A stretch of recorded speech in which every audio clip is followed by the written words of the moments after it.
Okay, everyone. Good evening. I'm not sure if you are able to hear me, but I'm gonna ask that if you can hear me, not hearing me.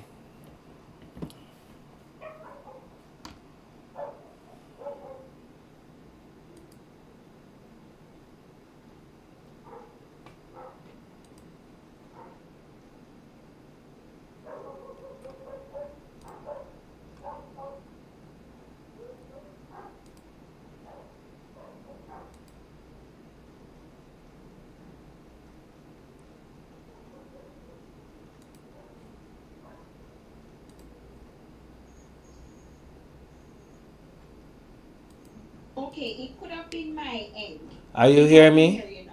Can you hear me? Yes, here. Yes. Oh, I'm a novice to Teams, so you have to forgive me. Not a problem. All right, great. Now I'm gonna ask that everybody else silences your microphone unless you want to ask a question or and if you want to make a comment, just raise your hand. And I'm gonna see if I can just kind of pay attention to what's happening in Zoom as in YouTube as well. But it's my first time trying to use this platform for us to be able to have um, this kind of interaction, which I think is very important. I think it's very important. Let me see here. Give me a sec.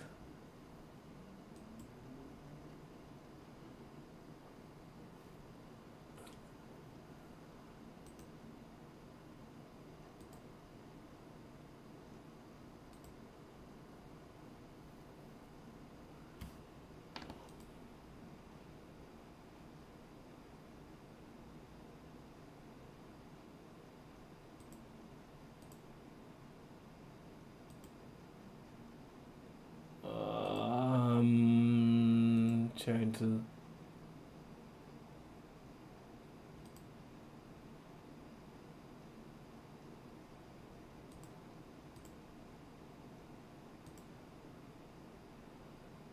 Okay.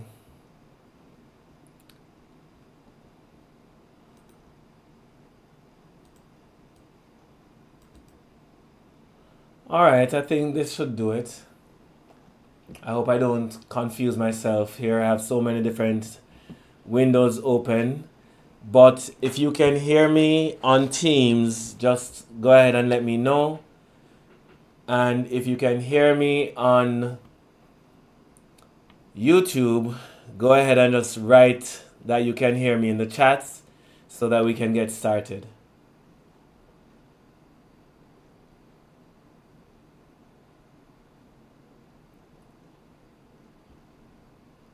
Can you guys hear me?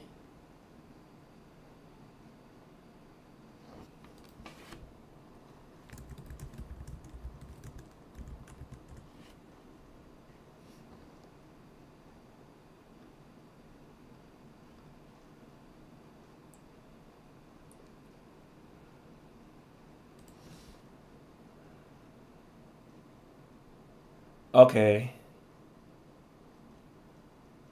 Um, can you guys just, if you're hearing me on Teams, just indicate so audibly as well so I can make sure that I'm also hearing you or able to hear you. I can hear you now. Very nice. Thank you, Alia. All right. So let us get started here.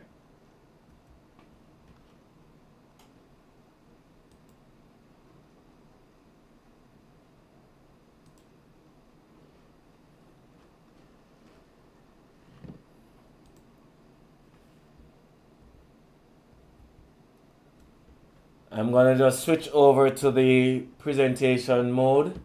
And have you guys already downloaded the PowerPoint presentation?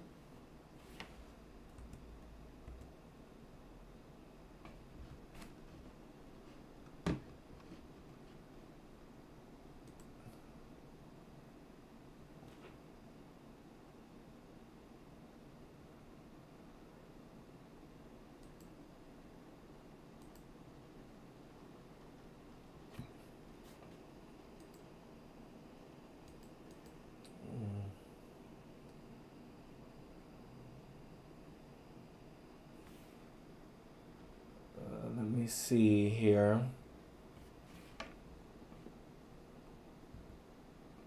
Okay.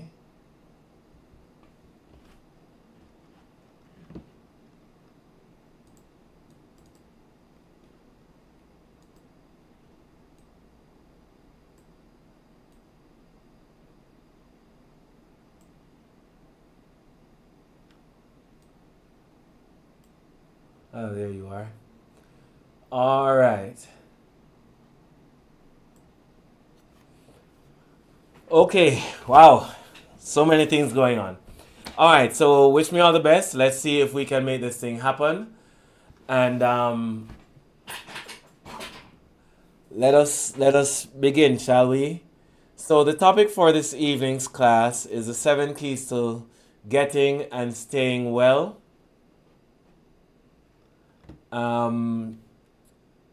I am the presenter, obviously, and this is the first class that we're having for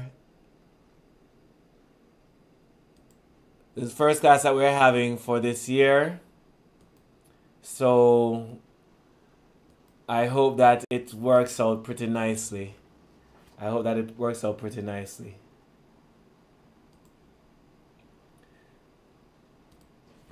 Now, we had a little challenge last year when we tried to have the last class, and I hope that this year we're not going to have the same issues. So hopefully it works out pretty well. All right, so has anyone here tonight actually watched this presentation before? If you have, let me know.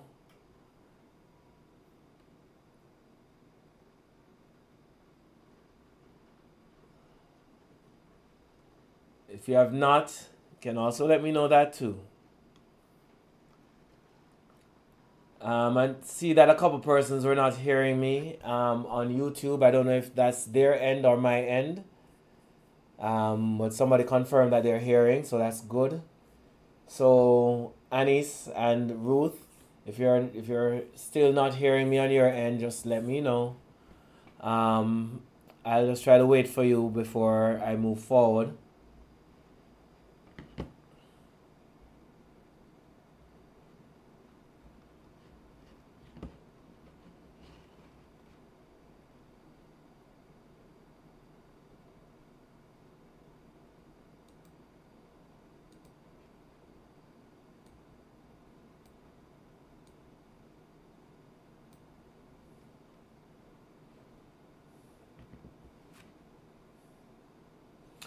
Perfect.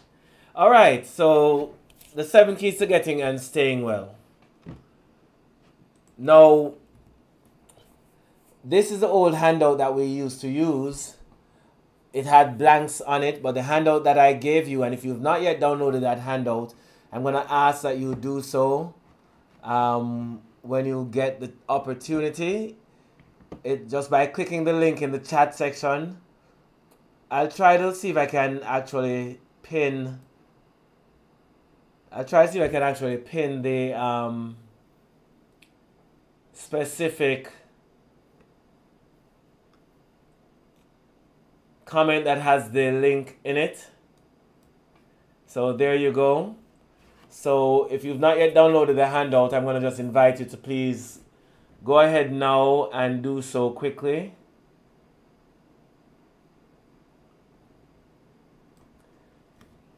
That will be very useful, very good for us.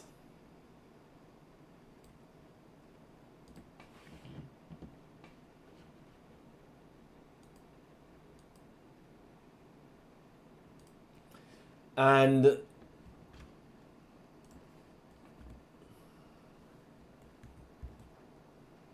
let us begin, shall we? So the topic, 7 secrets to, or 7 keys to, what's the name of this? 7 keys to getting and staying well. I've actually done this presentation a few hundred times and I just drew a blank there for a second. Anyhow, The 7 keys to getting and staying well. And the first key among them is understanding sick care versus health care. Sick care versus health care. And it's important that people recognize that true health care is different from what we call sick care. Sick care is just a term I give to um, the healthcare system because it primarily focuses on caring for the sick. So I don't mean it in a derogatory way. All right? So because they care for the sick, um,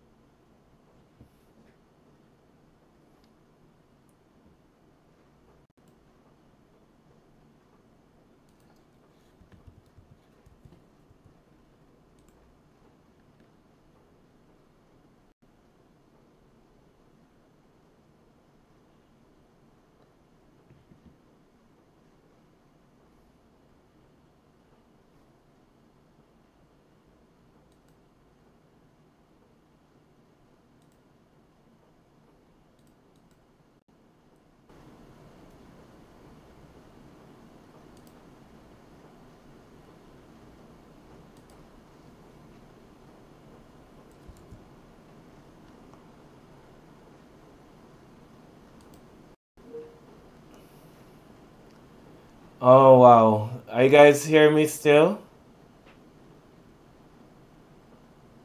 Hello? Just had a little technical glitch here. My computer has a little challenge.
All right. Let us see if I am being heard.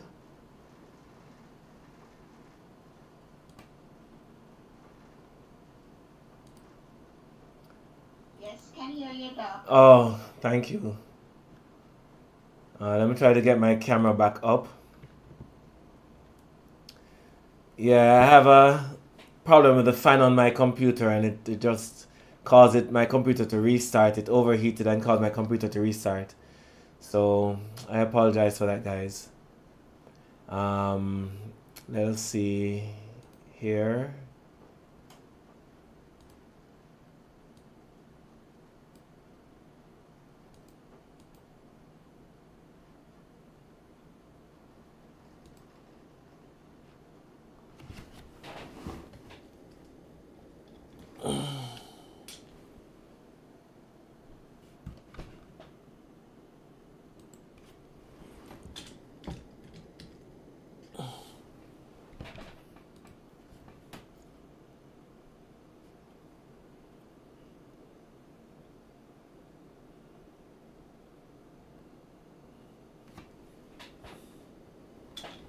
Mm.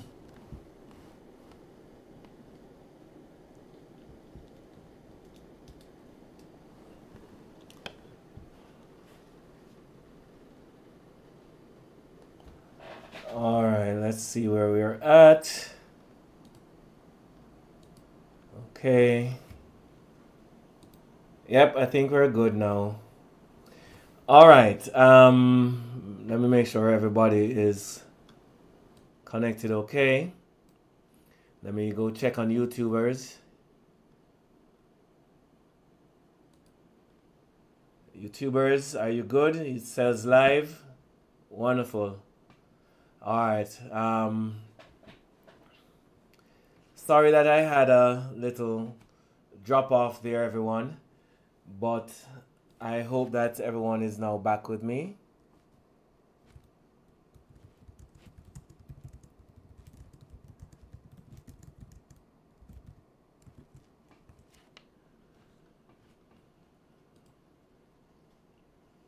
All right. So back to where we were, right? Back to where we were.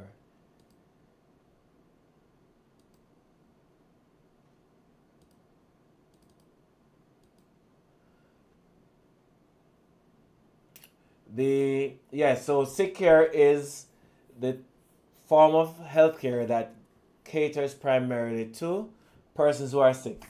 And because they focus on persons who are sick, by very necessity, it has to be a reactive system, meaning that something has to go wrong first and then an intervention can be applied. If something doesn't go wrong first, then the doctor won't know what to treat or what to do or how to diagnose. So it's a system that relies on reacting to something that has already occurred. But the downside to that is that when something has just occurred, sometimes the very thing that occurs is something that you cannot fix. Or sometimes the thing that occurs is something that is extremely difficult to fix. In either case, being reactive puts us at a disadvantage. And so if we want to understand how to make ourselves more prone to success as far as our health is concerned, then we have to change the mode of thinking. So rather than thinking in terms of sick care, we now think in terms of true healthcare. And true healthcare is no longer reactive but proactive. True healthcare is proactive. And what do we mean by being proactive? By proactive, we mean we are making decisions before something has gone wrong to cause or create a problem. And I think that is so very important. So true care is proactive. I'm just realizing that for my YouTube viewers, my image is flipped around. I had to flip it so that it could accommodate the teams, my free teams. So I'm going to try to see. I'm going to try to see if I can do something about this. So bear with me just 1 second. This is just a little bit of teething pains. So just bear with me a little bit.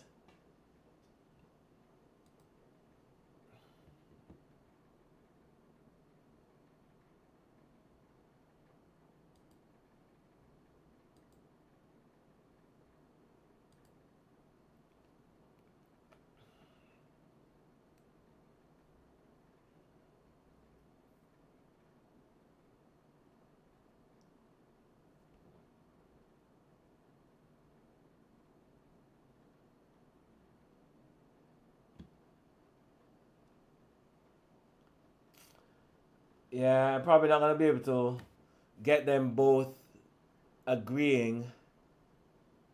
How do I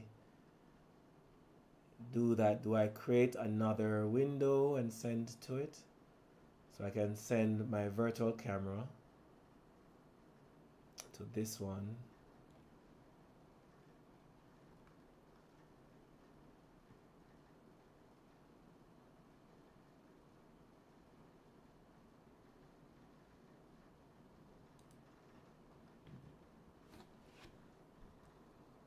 All right, I'm trying something here.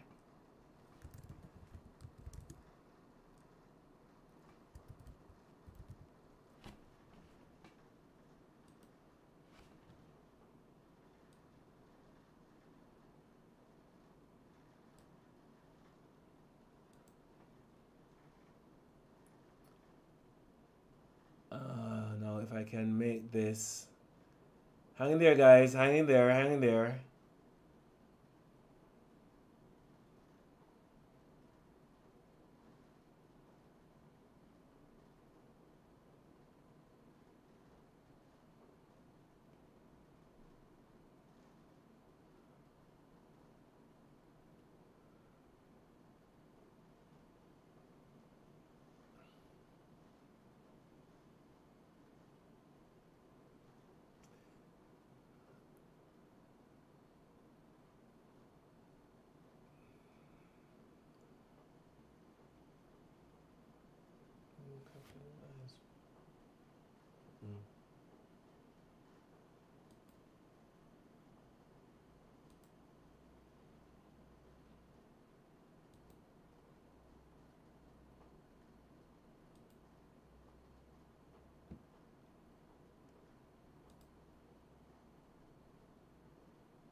All right, so all right, I apologize, but it probably won't work that I'll get both everybody, and I'll try to work on this for the next go round. But I will keep it as is for the time being. I'll keep it as is for the time being, and then next time we go around, hopefully, I would have been able to figure out how to get them both synced up. Now, as it is for now, um, if you have the handout to follow along, then it makes it easier. So please download the handout by clicking on the link that's in the comment section. And it has a link on it. You just click on it and it will bring you to the handouts, and you can follow along the notes of the class via the handouts, and that should at least keep you organized. Yes? So let's continue.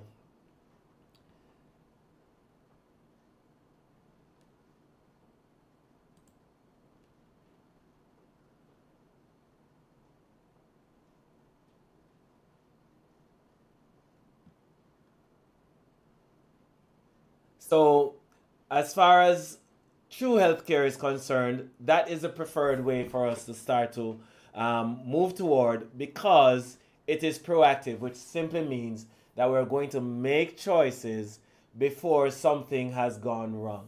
So, in the first hand, sick care is reactive, true healthcare is proactive. And so, as we move forward, um, we have an obvious issue as it relates to the system as it exists.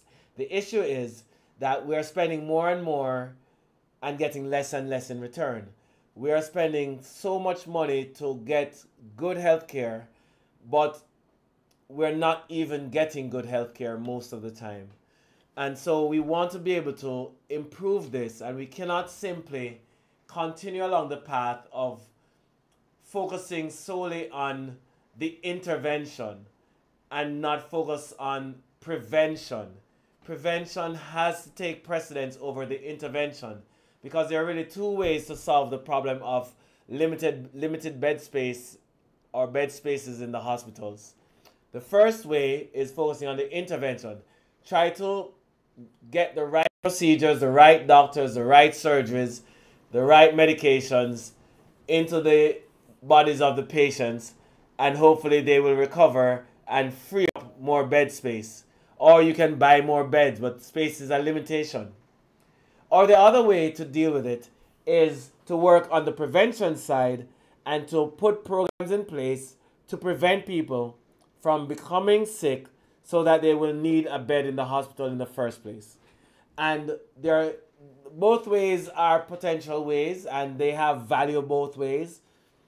But certainly, prevention would be the far easier approach to achieve that objective.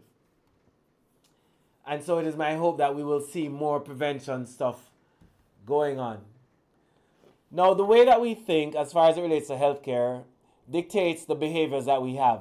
The way we think governs the way we act. And so if we want to change the way we are behaving, we have to modify our worldview. We have to change the way we see the world. And to change the way we see the world, we have to understand how we currently see the world and what is the preferred way so we can migrate toward that preferred way. All right, so as we look forward for it, we have two methods of thinking. One is according to the illness care model, and the other is according to the wellness care model. The illness care model is one that says to us, if I'm not feeling well, if I'm sick, or if I have a problem, I want to take something in order to feel better. It's as simple as that. We just want to feel better. When the preferred way is not thinking in terms of feeling better, but thinking, what do I need to do in order to get better? Getting better is far preferred than feeling better. And so this is so important. Getting better, way better than feeling better. The next thing is getting well. We treat wellness as if it's some kind of a destination, somewhere to arrive to. You know, oftentimes if somebody's in the hospital, we're thinking to ourselves, let me take a card to them that says get well soon, or let me send them a get well soon message, or buy a balloon that says get well or get well soon. The problem with the hospital get well wishes is that they're just wishful thinking. You're simply just hoping that the person will stumble onto good health or miraculously be transformed into good health. When the reality is that wellness is not about the destination. It's not about getting to a certain marker or a certain measure. It's about the process. It's about the lifestyle. It's about the journey. So less about destination, more about the journey. So rather than thinking in terms of getting well for the sake of how can I achieve a certain thing. If I'm trying to lose weight, how can I want to lose 100 pounds. And so that becomes your goal. And so you start to exercise, you start to eat well, and you start to lose weight. The problem with destination goals is that a destination goal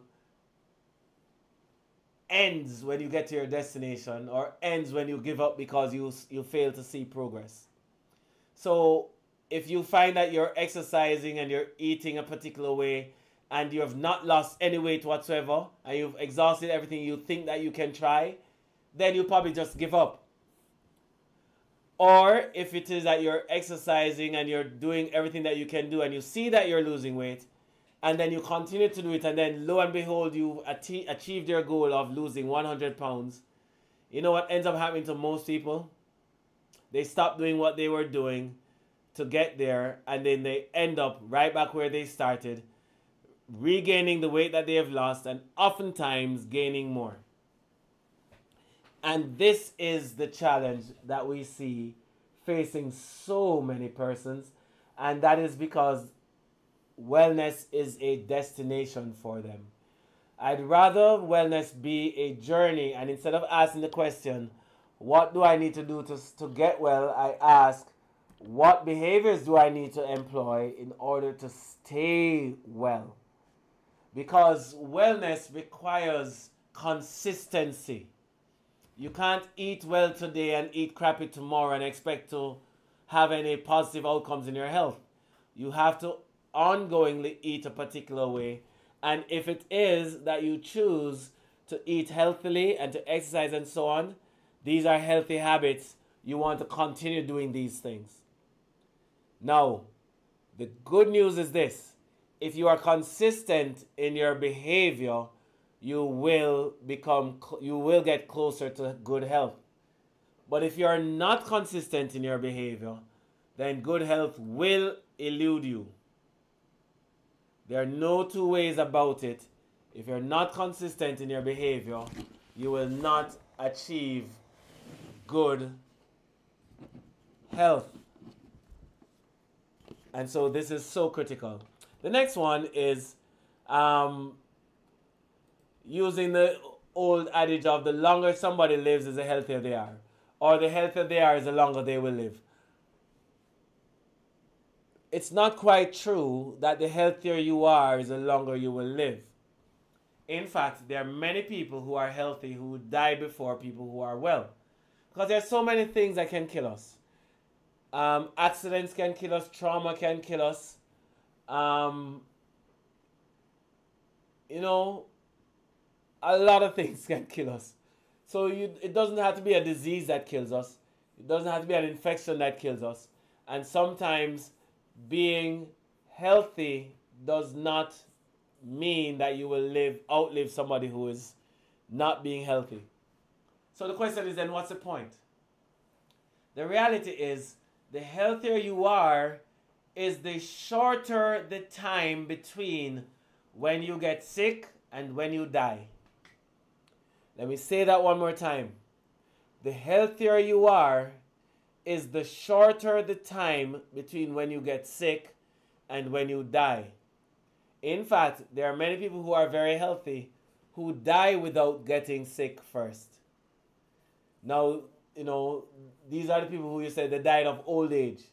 They didn't die of heart problems. They didn't die. There was no clinical revelation as to the cause of death, other than simply they were just old. It was just their time, right? And usually when people die in this way, it's a very quick, very peaceful, oftentimes, and very gentle, easing their way into the afterlife. And this personally is kind of how I would like to go. I want to go out not suffering first, not with diabetes for 10, 15, 20 years, not with cancer for 5 years, 10 years, not with an infection that is ravaging my body and then ultimately claims my life. No. I want to be healthy, I want to be well up until I'm about to die. Because it doesn't matter how healthy you are, death will come. But you do not want to go through long morbidity before you end up with mortality. You want to die soon after you start to get sick. That's preferred. That is preferred. Well, that is how I prefer it. If you prefer to get sick for years first before you die, fine. But I'd rather have those years before I die be healthy years, that I can enjoy my life as much as possible up until the point of death. So, rather than simply wanting to stay alive, we should ask the question, what do I need to do in order to feel alive? Because feeling alive is way more valuable than simply being or staying alive. Feeling alive is way more valuable than staying alive. So watch carefully. Feel, get, stay becomes get, stay, feel. Very important. Feel, get, stay becomes get, stay, feel.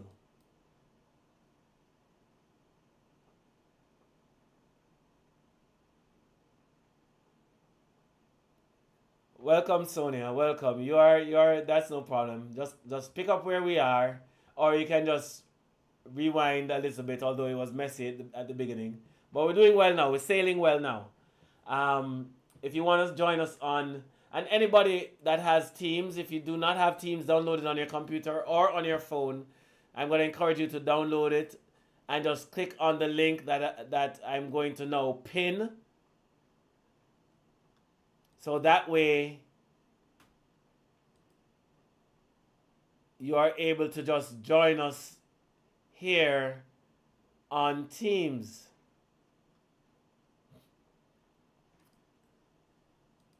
So I've now changed the pin link to the Teams link for you to join our lecture by just simply clicking that link. It is the pinned message at the top of your screen of the chat section. So feel free to join us that way. Excuse me. So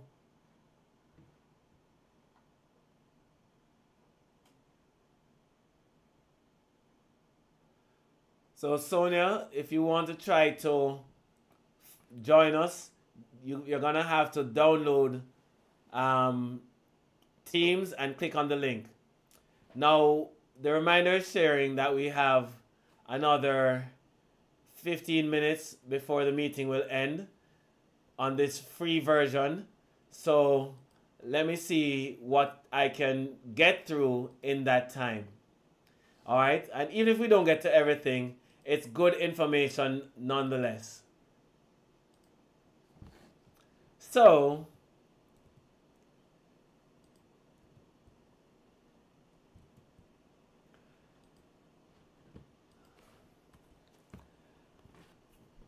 is pain a good thing or a bad thing? And there are many people who ask the question about pain, is it good or bad? And oftentimes when they ask that question, they end up with something that goes like, well, it has good things about it, but it also has bad things. When the bottom line is whether good or bad, pain has a purpose. And I'm sure we can all agree. The problem with pain, though, is that even though it can warn us that something is wrong, it doesn't always warn us. So it's not a good warning signal, because sometimes you can have a problem and the problem doesn't come with pain, and so you do not know that the problem is there. So there has to be a better way of establishing whether there's a problem, yes or no, rather than simply waiting for pain. And this is something that I encourage my patients to do, is not simply operate based on, you know what, I have a pain, so let me be consistent with my treatments. Because at some point, if the pain goes away, you're going to be tempted to discontinue your care, but pain will leave long before the problem is fully resolved. And so this is so very important. So welcome, Sonia. Nemar. Good to have you here tonight. So as we as we continue, here's the issue now that we are facing with pain, right? You can't trust pain to tell you when something is wrong, and just because you feel good doesn't mean you have good health. Very important. Good health means that your body is functioning well, and so you have to be able to check your function or do the things that are necessary or essential for healthy function of your bodies. And in order to do that, you have to understand how the body is set up and the different systems of the body. So we need to start trusting function and not simply feeling. Trusting how it's working and not how we're feeling. And oftentimes, you may have a problem, and because there's no pain associated with the problem, you downplay it. But it's important that everything is working the way they should be working. You should not have any swelling. You should not have anything happening that's not normal, even if it's not painful.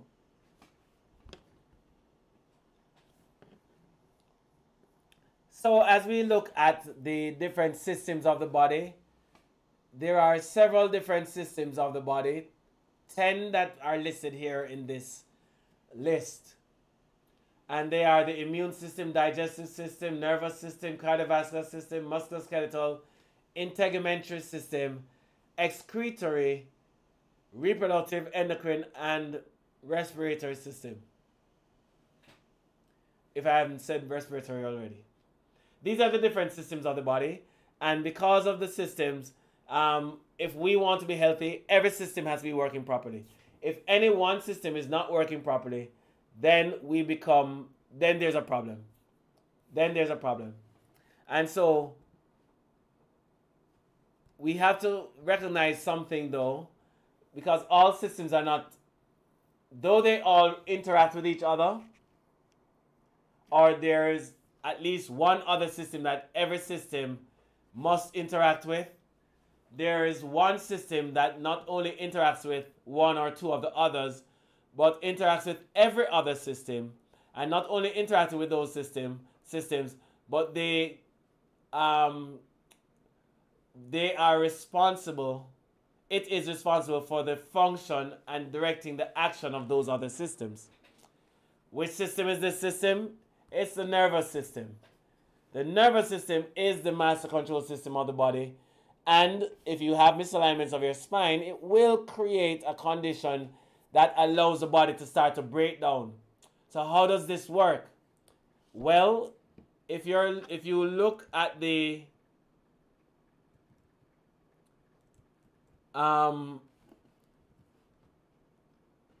handouts that we have,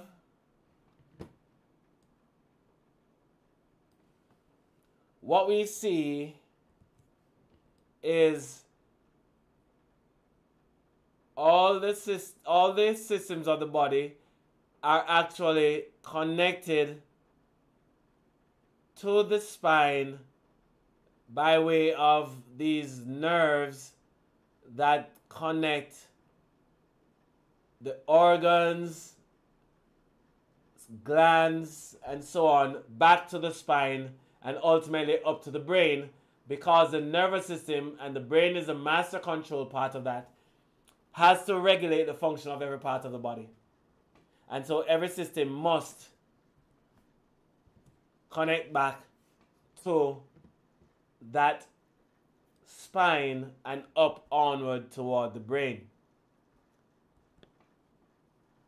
Vertebral subluxations or misalignments is what causes nervous system dysfunction. Nervous system dysfunction means the nervous system is not working the way it should. Happens as a result of, or can happen as a result of, a simple misalignment of the vertebrae. And these misalignments do create or wreak havoc for persons. So we want to take this matter very seriously. The whole issue of misalignments of the spine. Now, very quickly, if a bone is simply misaligned, the opening where the nerves exit, which is right here, you see the cursor, that opening is where the nerves will come out and go to where it needs to go. If this is the one that goes to the stomach, it has to come out and go to the stomach. If it's the one that goes to the heart, it has to come out and go to the heart. But if a bone is misaligned or pushed out of its alignment, then it closes out the nerve or the opening where the nerve exits. And so whatever nerve is in that space may become squeezed or pinched. This is what we call a pinched nerve. And oftentimes when the bone slips out of place and pinches on the nerve, there may also be a slipping of the disc or a shifting of the disc as a consequence, which is what we call slip disc. So we always hear the term slip disc and pinched nerves. Now we understand where they come from. A misaligned spine, which is what chiropractors correct. So we want to take this matter seriously and see how best we can improve our day-to-day by making wise choices, generally speaking.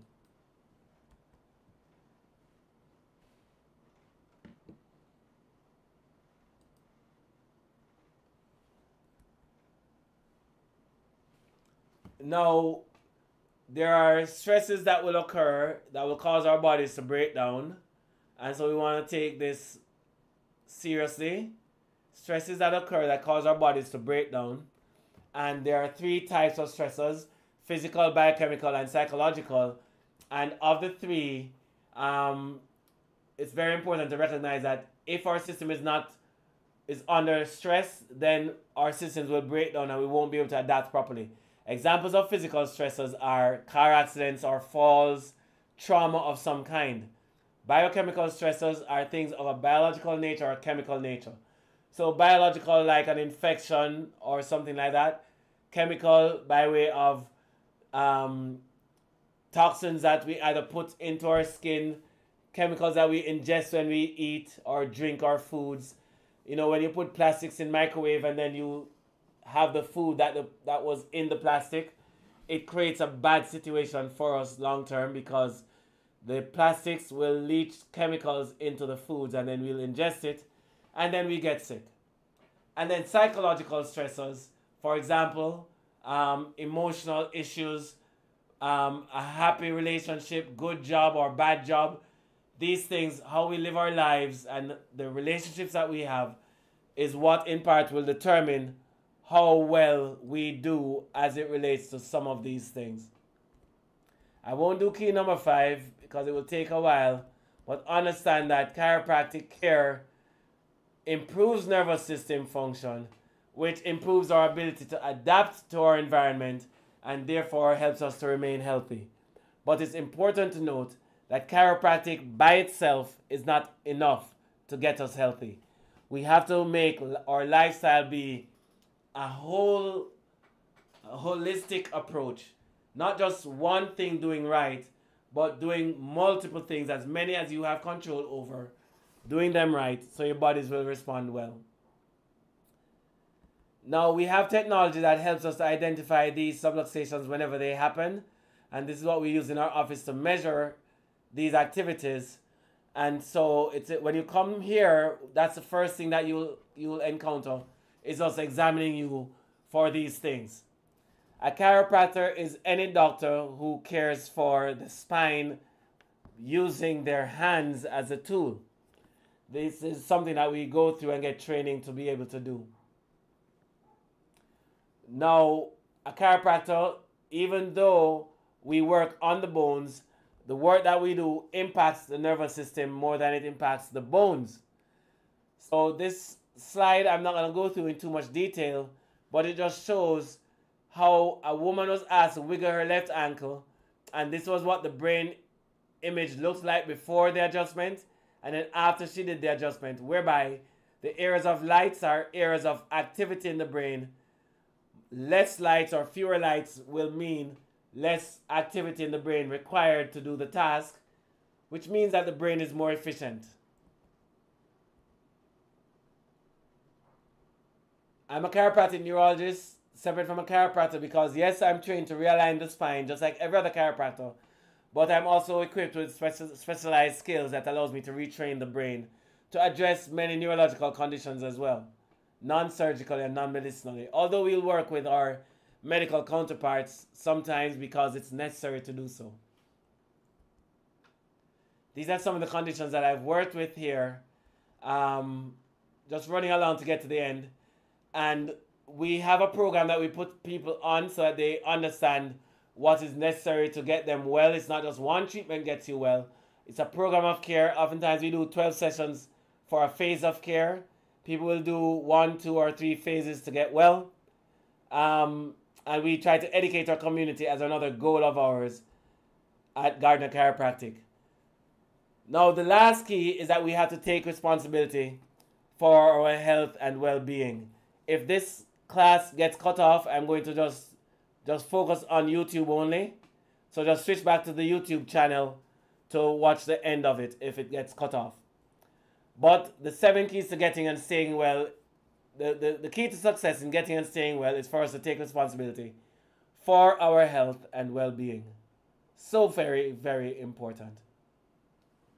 There are some testimonials. I invite you to watch them on our YouTube channel.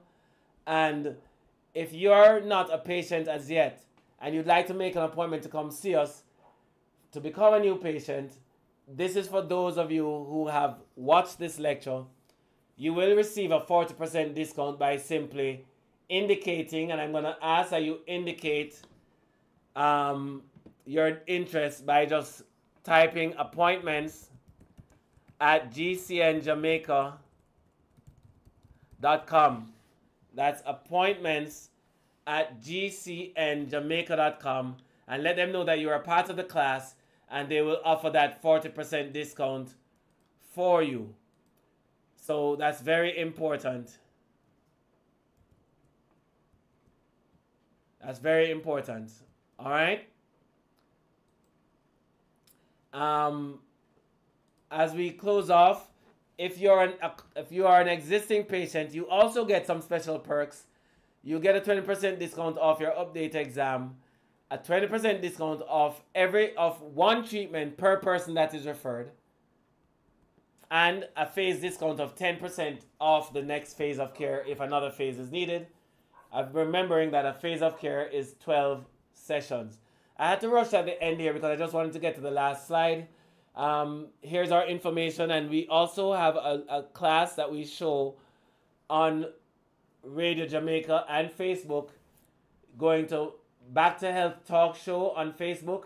You will be able to tune into our radio broadcast that we have every week, Tuesday nights at 8 p.m. It was a pleasure being able to bring this class to you, and it is my hope that you would have benefited from the information shared. Thank you so very much, and sorry for the hiccups at the beginning, but I do hope that you would have learned something tonight. Have a wonderful and blessed day.